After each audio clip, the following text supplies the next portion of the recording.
Adam? Yes, I am from this area. Yep, from this area. I moved away for a few years, lived in New York City for a little while, and I Oh, traveled all over the wow. place. And then I came Completely, back. This is kind of home. So completely opposite. So, like, looks and I've heard that somewhere from the grapevine that you love to travel. So, we'll get into that a little bit as well. Jesse Stoddard is our guest today. A really good friend of mine and soon to be your friend. Jesse, welcome to the show. thank you for having me. Awesome. Hey, it's a pleasure. Your personality is amazing. Like last time in November when we were speaking together, we just couldn't get enough talk time in between us, and we were just because it was a busy event for everyone.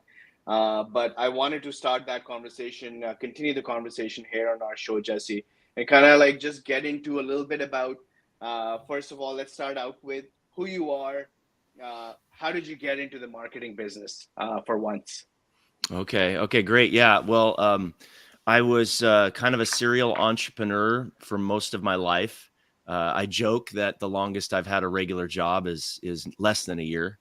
So I bounced around a lot, and I'm unemployable at this point, probably. But I had everything from when I was a little kid, starting with a paper route, trying to learn how to sell and get tips from, my clientele, to owning a import business. Had owned a gym and a fitness business. I've had a variety of different things, and during that time, I had to learn how to do marketing to survive. And so marketing was something that I didn't have any interest in when I was younger, although I did like graphic design. I did a lot of that as a kid in the early days of computers, actually, computer graphics. And I love to write. And I was like the editor in chief of my school newspaper and things where we had to do layout and stuff. So I was kind of playing around with design and writing and that kind of thing. But I didn't think I had any interest in marketing. Marketing came later because of the need to get leads and sales, and became a student of it, especially Dan Kennedy's work. Started Hmm. early in that, got heavily into copywriting. And then one thing led to another, and I ended up a chief marketing officer for a pretty large construction company, and learned how to create plans and strategy, and working with the CEO for a number of years until he sold the company. And Hmm. so then I went out on my own in 2017 again. So that CMO job was the longest job I held. It was like a year, 11 months and 3 weeks. I technically didn't make it a year, and I went out on my own and I consulted. My first consulting gig was for a law firm, pretty large size law firm. The construction business was a smaller attic and crawl space remediation company. Like they take out insulation and Hmm. and mess all the rats that are under people's houses and clean it up and redo it. It's horrible, messy work. And Hmm. the first client I had was completely different. After that, we grew the crawl space business from 13.8 to 17.8 million of revenue in 1 year. And Hmm. I wasn't the sole reason of that. Of course, there's a lot of really hardworking people and great salespeople, but the strategies that I did with marketing were a big part of it too. And so we grew rapidly, and that kind of gave me a name locally anyway. The law firm was doing about 3 million or 4, got them up about to 5. So I did really well in the beginning, just like with one client at a time, so to speak. And but then my contract with that client ended at the end of the year, and I was like jobless again. So I picked up a client here, a client there, and eventually I would have clients where they needed. I saw things that needed to be done, and they didn't really have a good option to get them done. So I ended up backing up into having an agency. So I never really Hmm. intended to get into the digital marketing agency world. I just needed people to help with getting things done. Hmm. And I started also needing to make more steady income. So I thought, well, you know what? That residual income that comes from monthly recurring revenue on, websites and stuff is probably a good thing to add. So before you know it, I'm hosting websites and building Hmm. websites So is again. this around what 2015? Just so we have this a would this would be about perspective. about now I'm into about 2018, and 2017, 18 time is when all this was happening. Yeah. Okay. And then I had some ups and downs in those years, quite a few, because I was doing what a lot of people do. I was just a generalist. In fact, I was even worse than a generalist agency. I was a generalist marketing person, because I would have a consulting gig over here, and then I would have a one-time project over there, and then because I used to draw, I would draw a cartoon for a client, or make a logo or something, just little this and a little that. I was all over the board, and that was not a good. So you were like a fractional CMO. Yeah. Well, it was really like a popular terminology. Yeah, and right? I didn't know. I didn't call it that, because we didn't have that term.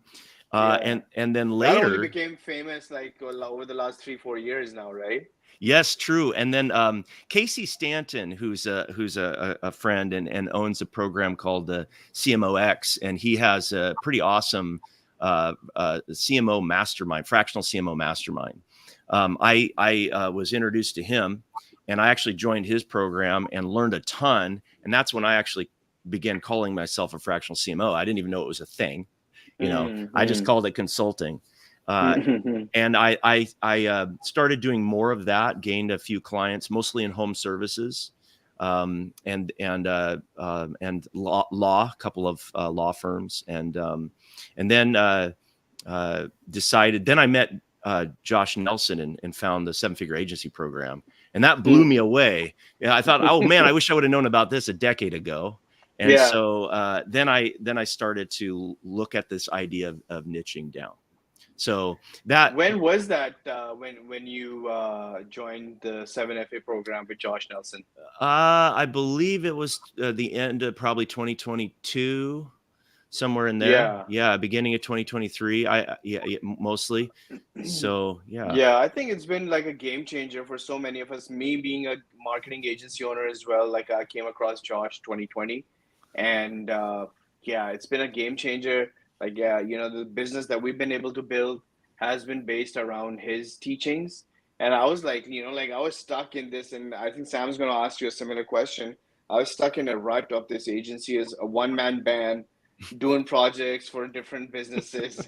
And I wasn't even aware that, you can niche down and do so much better. But, kudos to Josh. He's the one who introduced us together, and, he's the reason like we're sitting on this call. So thanks for that. The shout out to Josh there. But okay, so that's very interesting. So you kind of build out your career as helping other businesses out. Perfect job. That would be my dream job when I was in university. That, hey, I want to go into businesses, turn them around, move around. So that's ideal. I love the lifestyle. And then you're kind of now backed into, because you're going in as this fractional CMO, you kind of have to assemble your own team to get the work done too now for these businesses. So now Stoddard Agency is the name of the business. Which one? And you also have Stoddard Agency, right, Jesse? That's the name of your agency? Yep. Yeah, it was the reason why I put my name in it, since it's my last name, is I wanted, at the time, I know it doesn't even sound very creative, but what I liked about it was it made me accountable.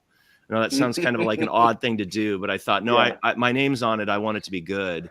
And, I also am a fan of some brands like Disney, Walt Disney. You could call it ego maybe, but, it worked for him.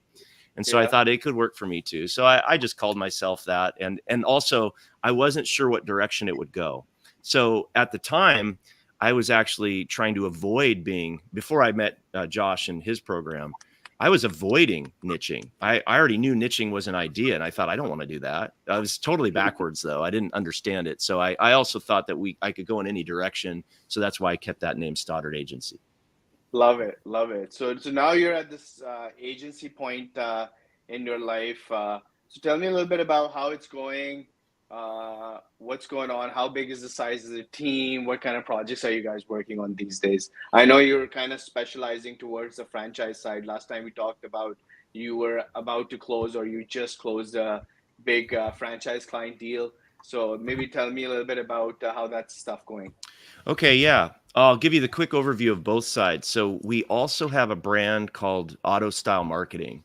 And that is potentially a whole nother agency, but right now it's a more like a brand that we're beginning, and that's down that niche.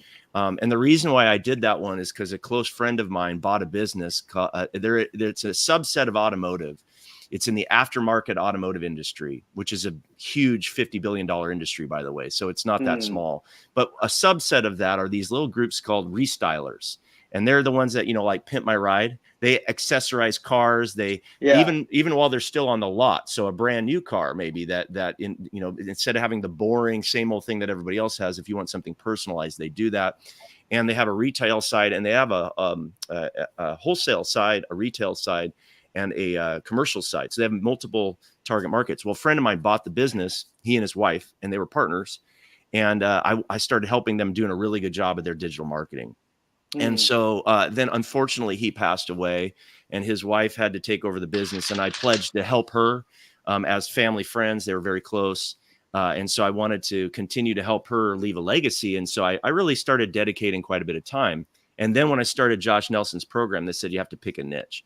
So I said, well, I love this little niche. I don't have much experience in it yet, but I love this business. And then they started talking to others, and I got referrals. So we got up to about 5 clients. And I'm still serving that niche. And we even have a podcast called the Ride and Style Podcast for it. And it's really fun. I go to their events, and so that's another brand. What happened with the Stoddard agency is that I started to realize I didn't want that to be generalist anymore either.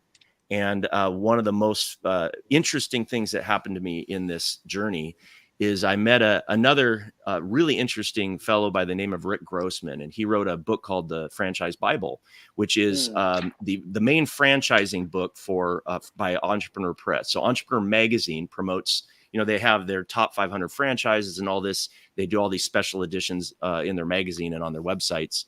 And Rick is the guy they consider their number one consultant. So I was walking through the library one day, because I do that every now and then, just to blow off steam and kind of forget the world. And I go down the shelves, and I find this book called How to Franchise Your Business, or to buy a franchise, and essentially the Franchise Bible. And I'm looking through this, and I get it. I just start reading it, and I can't put it down. So I check it out, and I finished it in like a day.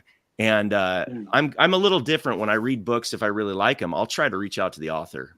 I'm not afraid to do that. So I actually reached out to him, and I kept trying to follow up and then all of a sudden I must have wore him down somehow, sending emails and trying to contact him in various ways. And he finally started talking to me. And I said, I have a lot of interest in this. I'm doing this marketing stuff, and I have businesses. I've already helped several businesses do multi-location marketing, where they don't just have one Google business profile. They got like 10. Or whatever, or they've got at least 3, or they want to expand. And how do they do that in these regions, especially in like home services and a few other businesses? And so I said, I want to learn more about this. And he says, your timing is really interesting, because I just started a program where I'm certifying coaches. And I said, well, sign me up. And he was kind enough to take me under his wing for about a year. And this was just like two years ago. And I went through his program, and I became a coach. And just on top of what I was doing, I thought it would be a nice feather in my cap. I didn't expect to do much with it. I just wanted the knowledge. So then what happened was my clients, some of them I started helping with the concepts of it, even if they weren't going to franchise, because franchising, as you know, like the E-Myth book, which is very popular among business owners, is the concept of you have to treat your business like a franchise, even if you never intend to do so, because you want systems and processes. Yeah. But I actually, through Rick's book, I fell in love with the franchise model. It's an incredible business model. And it's not the only way to grow your business, but I liked it better than the venture capital and the private equity kind of stuff. I thought it was really fascinating how you can get other people and help them build their dream by becoming a business owner. And so I love that idea. And Rick kind of sold me on that. So I went out and found a client for his program.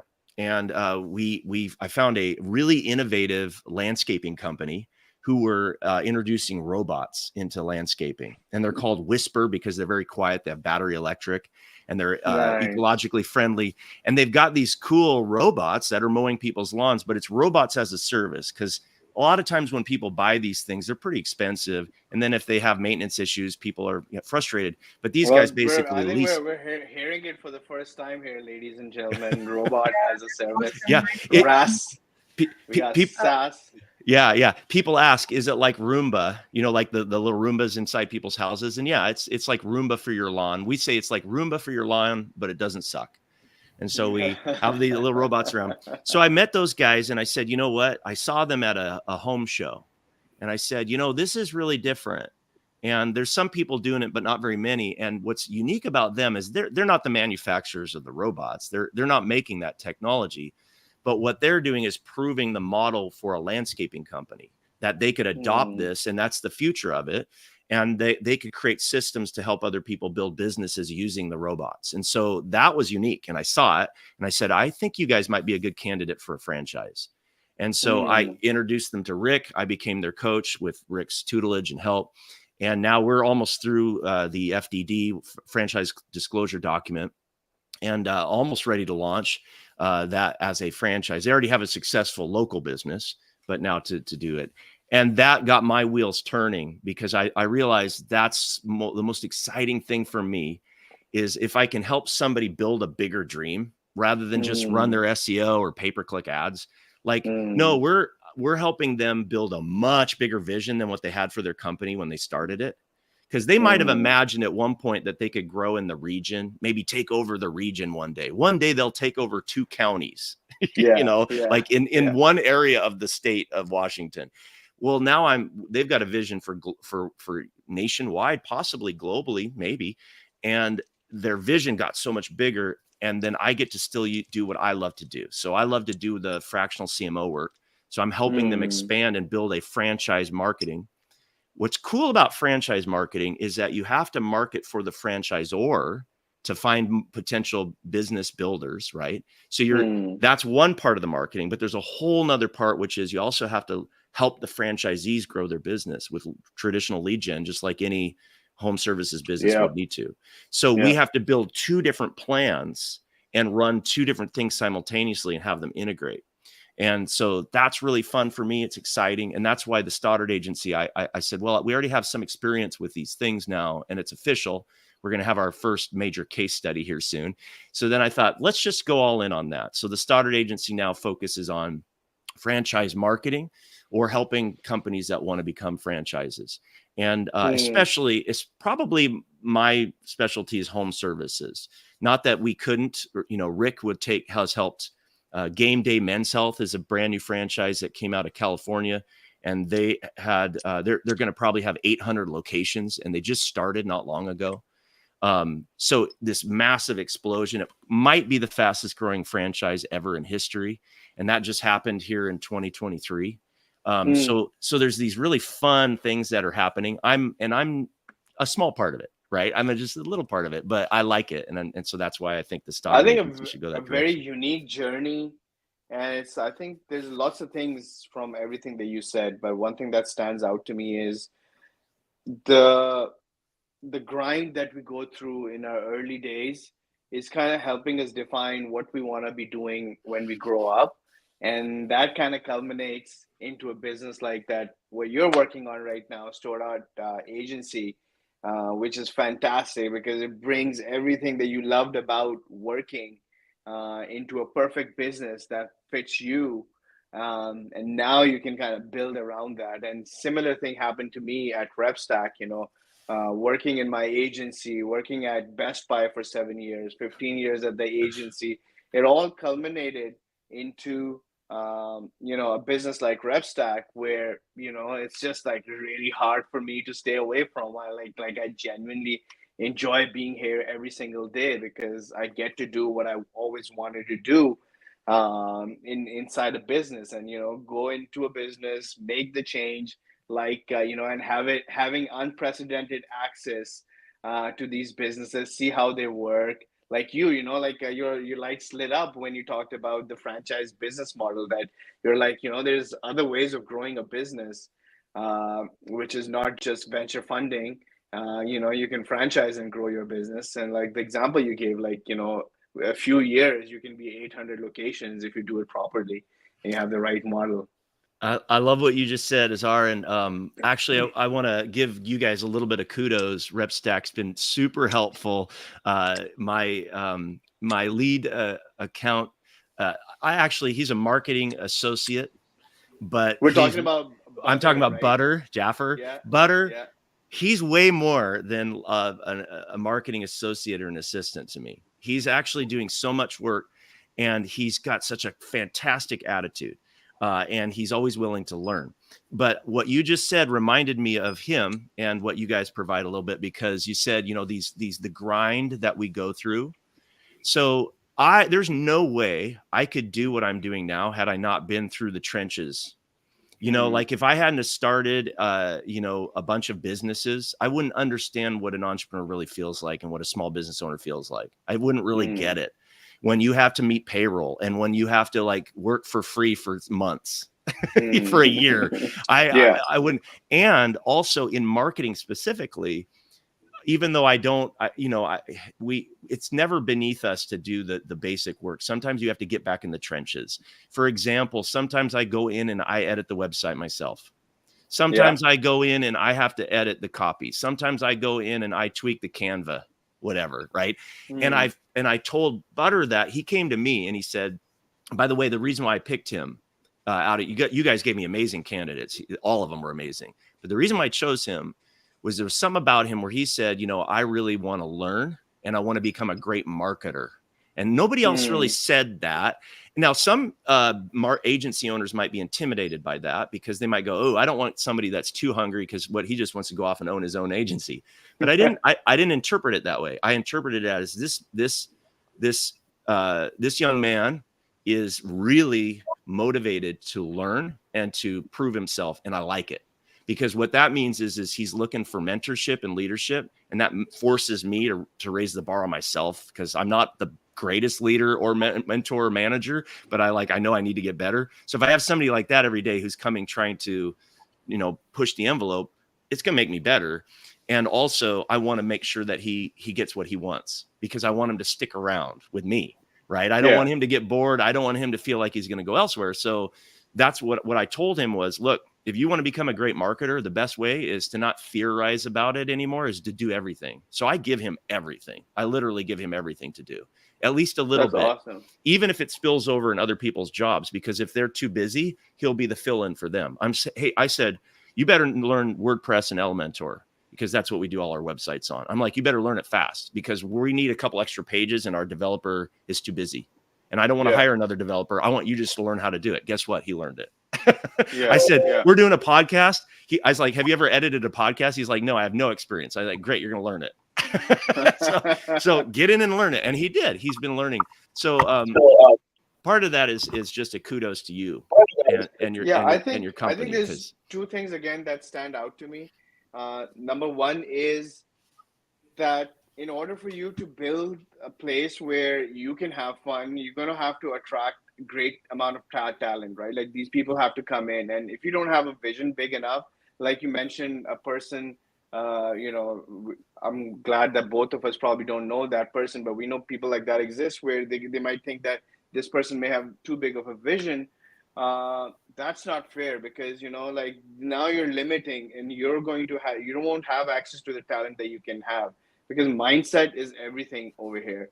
And to attract a person like Badr who wants to be at the top of the food chain is perfectly okay because when you give a person like that a place where they can get that big, you're also indirectly helping your business grow. And maybe, and one of the visions that I give to our people, Jesse, is that hey, I want our one of our people eventually to be running one of these agencies that they're getting hired in, because when eventually the owners are going to retire, they're going to want to have, they're probably going to go into a better different type of situation. They still want to run their multi seven figure agency on a year. They're going to have to put somebody in charge. Might as well be a RevStack person, right? So that's where our ultimate vision is, and that can only happen with employers like you who do not hold, they don't think that the employees that they're hiring are going to be a threat to them.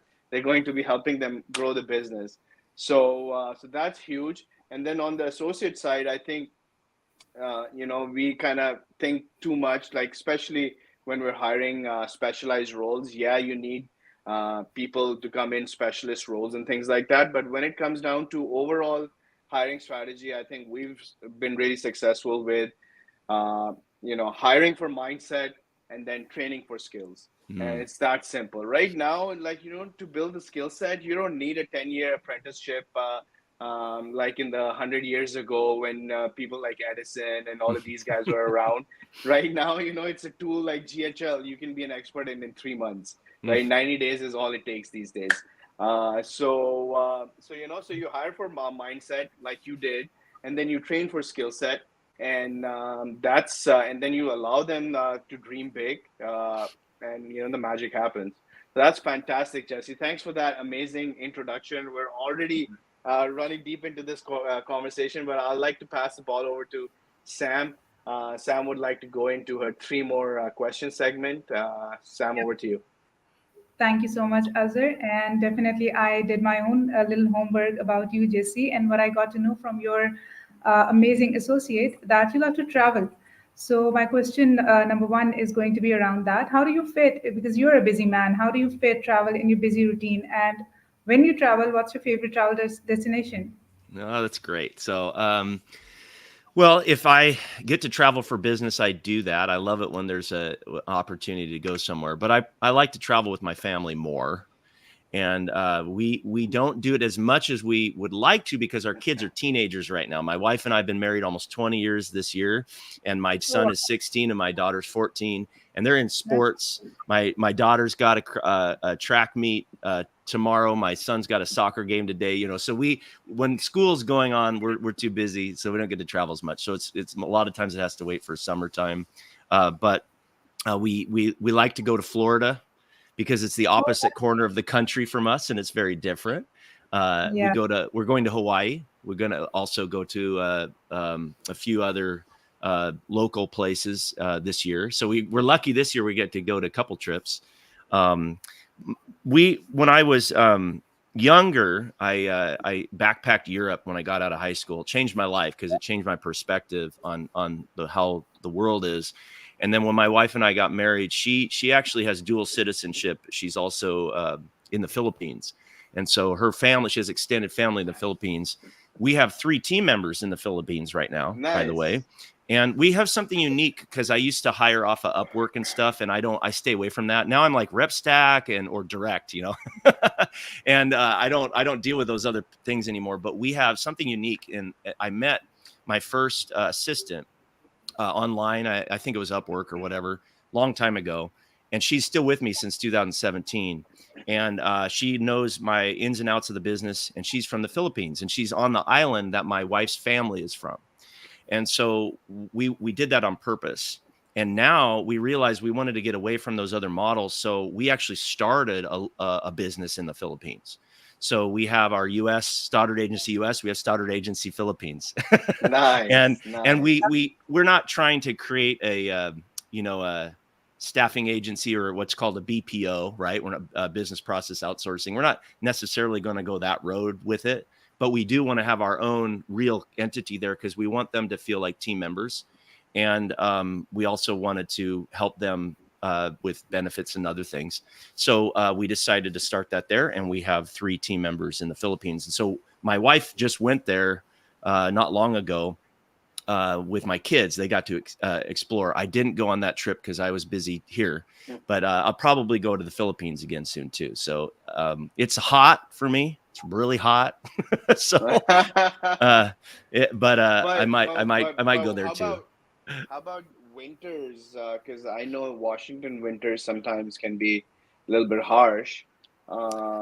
Winter times in Philippines, you can't go wrong there. But I think that's a perfect example of, right, Sam? Like that's a perfect example of kind of setting up, working with your roots. And like that's kind of what we did, right? Like we're from Pakistan, so we set up roots back home. That gave us more opportunity to actually come together as a family and also be able to give back to where we're from. And also ties in the travel that we're talking about, right? Like now our travel destination and our work can kind of overlap each other a little bit, where, it doesn't like work a lot of times will not feel like work, when you're flying out to Philippines and things like that. So that's great. So I guess What's your favorite place to visit besides Florida and Philippines then, Jesse? And I Well, guess Europe you've been too. yeah, and some parts of Asia. There's still so much I haven't seen. I think my favorite is I love our area actually in the summertime. Washington Mm, State is probably the most beautiful place on earth for 1 or 2 months a year. And it's amazing, I man. wouldn't want to be anywhere else. That it like July, August, September is absolutely perfect here. It's green, it's Mm, lush. We have mountains and ocean and lakes and streams and rivers and everything all in one state. And if you go mm, across the mountains, it's a different climate. It's incredible. But like you said, the winters are kind of dreary and gray, and not real big fan of the winter here. Um, but we like to be here in the summer, and then in the winter, we'd like to see more of the U.S. I want to say one other comment about travel in general that I learned also from this agency work. This is kind of off topic, but it has to do with like RevStack too, and it has to do with my team in the Philippines. What when I was growing up, I didn't go anywhere. Like my parents couldn't afford to do that. We didn't travel very much. We went camping an hour or two away from our house, right? Or we went out in our region. I don't even think I went out of the country until I was until I was 19 when I went to Europe. yeah. We didn't even go to like Mexico or barely went to Canada, maybe Canada one time, right? Canada's our neighbors, so we can get there in like an hour, Yeah. 2 hours. We're in Canada, easy. So we grew. I think a lot of kids or a lot of people actually all over the world kind of grow up in fear of the rest of the world, because if all you do is watch the news, you hear about Mm, wars and you hear about conflicts and you hear about different cultures and different religions and people that are scared of each other and or hate each other, and you hear a lot of that, and it kind of makes you be insular, like stay more to your own. But one thing that mm, I loved about this, like working with an international team, is that I started to realize there's good people everywhere. There's bad people everywhere too, but there's good workers, there's good employees, there's good teammates, and there's people that want to do good things in the world everywhere, in every country. And some places, like I never would have imagined hiring somebody in Pakistan. I just wouldn't, mm. because I don't know anything about Pakistan, and honestly, it made me nervous. But I've actually started to learn a little bit more about your country, and I've learned to respect some things that I didn't even know I should respect before. And it also opened me up in general to be more open to traveling to different places. There's certain limitations of money and time, and you have to go to safe places, and there are places that aren't safe to travel as an American. But with that in mind, I do want to see more of the world. And I don't think I felt that way until once you start meeting more people and you find great people, you're like, well, geez, that's not so bad. Maybe I would want to do some more traveling or see some more things. And then it also helps you understand that the global economy, the advantages of it is being able to find people in different places to work with, not just to have work Mm. for you as an employer, but also just to work with for strategic alliances, partnerships. And that's really opened my mind. And I think traveling is a part of that, and also meeting of these people is a part of it. It's kind of interwoven. So I wanted to comment on that. I don't know. I know that was a little off topic, but Love it. No, no, that'd be first, something. that brings me to the question that when are you coming to Pakistan? Let's make Pakistan your next favorite travel destination. Why I'm not, Jesse? I'm open to Yeah. that, but I'm not going to go when it's super hot. So I think we have time where it's a little less hot.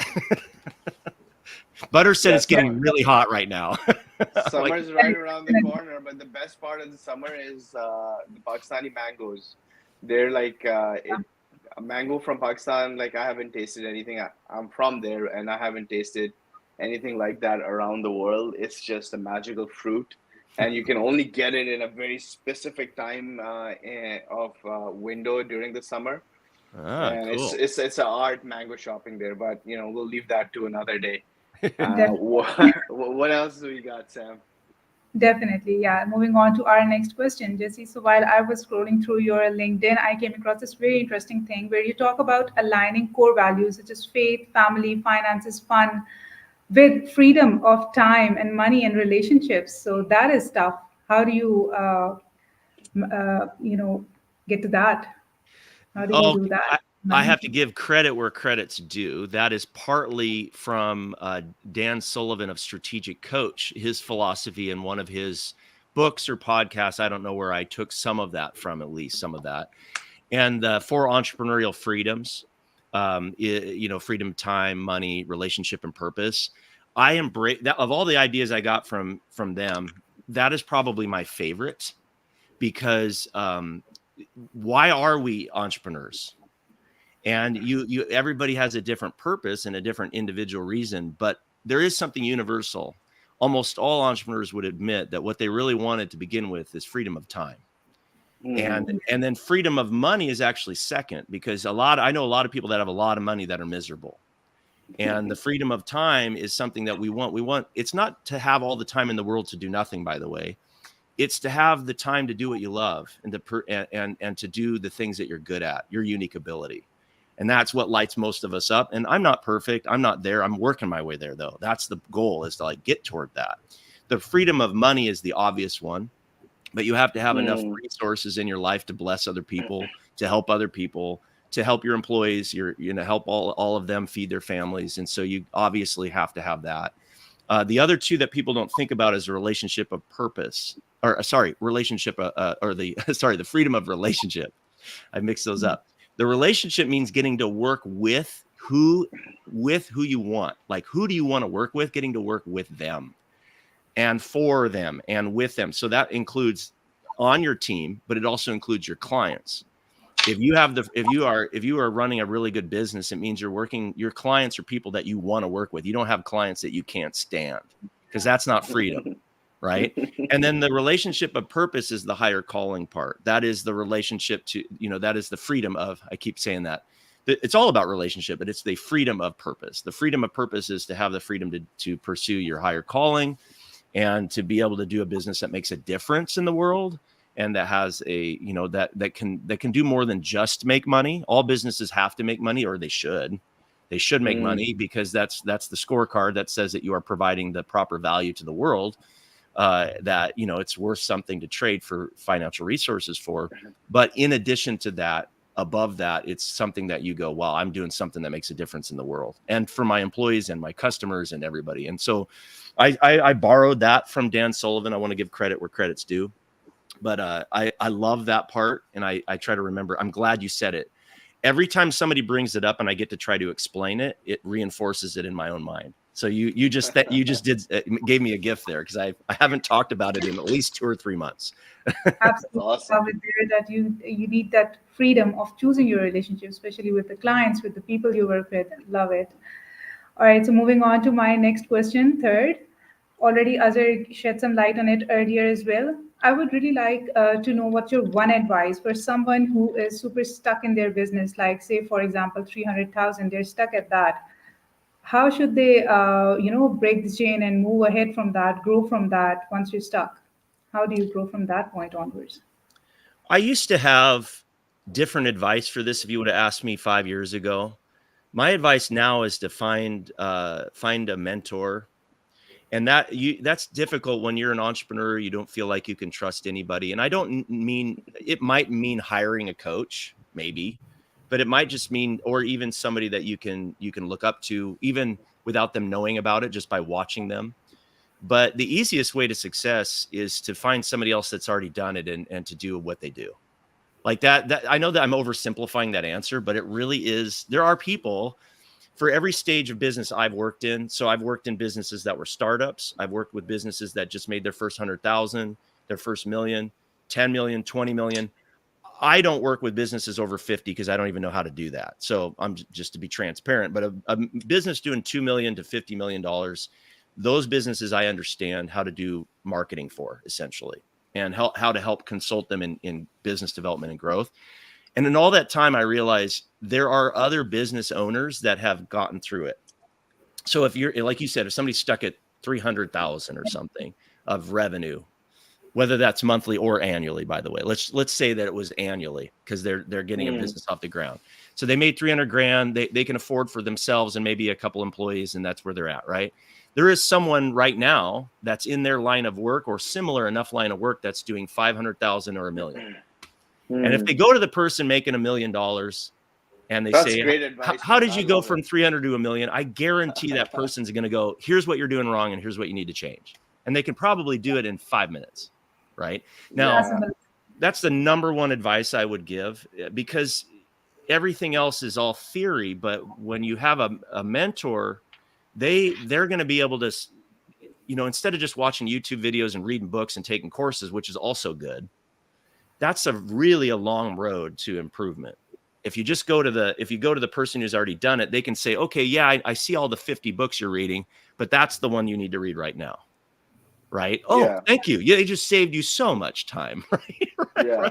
Why bother with all that? Or you might say, I've got a lead gen problem, and they look at your business and go, no, you don't. You have enough leads. You just don't know how to close them. You have a sales process problem. Yeah. Well, how would you know that unless you had someone outside look at you with with an unbiased viewpoint? Because if you ask someone in your company, you're gonna get all kinds of answers. Yeah, that's the perfect answer, because that's really what worked for me. That superficial person is really me. Like when Sam put that question together, because I was stuck at my agency, never really doing over $300,000 a year in annual revenues. It was good enough for me and my contractors who were helping me out, but it just wasn't something I dreamt of, right? And how I get past that was through hiring a coach or going into Josh Nelson's coaching program. But I can truly see that now, the value of a mentor and person who's been there, done that. Instantly, you can get breakthroughs working with those kind of people. So don't hold back on that. Awesome. That's great advice for some of our very interested listeners out there. Let's move on to the third segment, which is 3 more ideas. Jesse, I'm going to throw 3 words at you, and you're going to tell me what comes first in your mind, or what idea hits your mind first. It's kind of nervous. I'm nervous. What is this? Okay, I'm ready. We do have a 30-second time limit on each one of the replies, so we keep them short and precise, and kind of tie it into the word that Sam's going to throw at you. Okay. Yeah. So just to be clear, the first thing that comes to mind when I hear this, is that what I'm? Yeah. Okay. Yeah. I know that you're going to like the first one. Are you ready? Should I start? Okay. All right. Your first word is fitness. Fitness. Okay. Well, fitness has to be a part of our lives. I am so fortunate that I had a career in it when I was younger, and I got involved in it. Even though I'm not in it anymore, I still do it regularly. I actually still teach a little boot camp, and there's 3 to 6 people in it. We meet Monday, Wednesday, Friday, 8:00, and we meet at a local park. I work out outside all year round. Nice. And, it's a small group. I'm not trying to do it as a business, but I love it because I get to help them, but they also help me. And so I think the group dynamic is very important for motivation and accountability. And also you tend to do a variety of things so that you don't get bored. And so it keeps it also from plateauing. So that's my take on fitness. What's your go-to workout? My 2 questions on that. What's your go-to workout, and what app do you use to track your workouts? Oh, good. I used to use a lot of apps. I'm old school. I don't need to anymore, or I don't like to anymore. And here's why. My workout over the years, I created a template back when I was a trainer, and back when I ran a fitness boot camp company. We had 8 trainers, and we were in 4 cities. That's a whole nother story. But after the gym thing. But over the years, I learned how to create a template for workouts. So there's a certain segment that is a warm up. There's another segment that is stations that hit certain body parts. And then we have a challenge of the week. And then we have like a cool down. And I have basically almost like a puzzle, or you could say Legos, where I have a framework in my brain. I used to write it down, and I've written it down for years on clipboards and apps and everything. And I've done it for so many years, I don't need that anymore. So what I do is I can plug and play different exercises in the template. So we never repeat a workout. Every workout we do is different, but they all have a format so that we make sure that we hit all of the needed things for functional fitness and cross training. So I started this stuff before CrossFit. We were doing CrossFit before there was CrossFit. So it's a variety of workouts, mostly body weight training. We use resistance bands, and we use like straps, those kind of things. And we're mostly outdoors, so I don't want to haul too much equipment, but we'll use medicine balls or kettlebells and mats and that kind of thing. And a lot of times we just do body weight training, like yesterday I ran the mile, And we did the week before that, we did the push-up challenge. We do how many push-ups we can do, 2 minutes. And then we have a full workout after that. That's just the challenge of the week. So Nice. yeah, outside, getting fresh air and moving your body, that's pretty Yeah, much and it. with all that Boy, change, it never gets boring. Yeah. I went you over got me 30 seconds. excited. You made me go over 30 seconds. Yeah, I know. I broke my own rule, but that was worth it because That we're all was into really fun fitness. as well. Yeah. Yeah, Yeah. go ahead, Sam. Let's And, go on and to the next Butter, we talk workouts sometimes at work. I ask him once a week, usually I ask him, how's your workouts going? And he does a lot of jump rope. He has and Nice. jump rope's amazing workout. Boxers do it for a reason. It's really good cardio. So we talk about workouts too every now and then. So My brother just ran the London Marathon with his wife this past Sunday. wow. Yavar, you may have met him. Yeah. He's the one who stays in Pakistan, but our partner at RevStack, all of us do some kind of workout, and then we try to plug that in because I started way too late in my 30s, and all these youngsters, if they can start in their 20s, I think sooner the better. Yeah. Let's Yeah. go on to the next one, Sam. Yes, diving right in. Next word for you is client retention. Client retention. So one reason why I alluded to having some challenges in the last year in November, December. That's a time when a lot of clients are reevaluating. The tax season's going to come up. They're trying to cut costs for a budget or whatever. And we had a few clients that left, and a few clients joined too, because there's also people that are setting goals and whatnot. And it was a reminder to me that client retention it is what the whole business is. I mean, it is the most important thing in my mind. And so I got a little bit ahead of myself focusing on sales and focusing on business development, getting new clients in the door. And we had a lot of systems that were broken. And so because of that, it wasn't like we lost all of our clients. It was just, I was noticing clients weren't happy, and some did leave.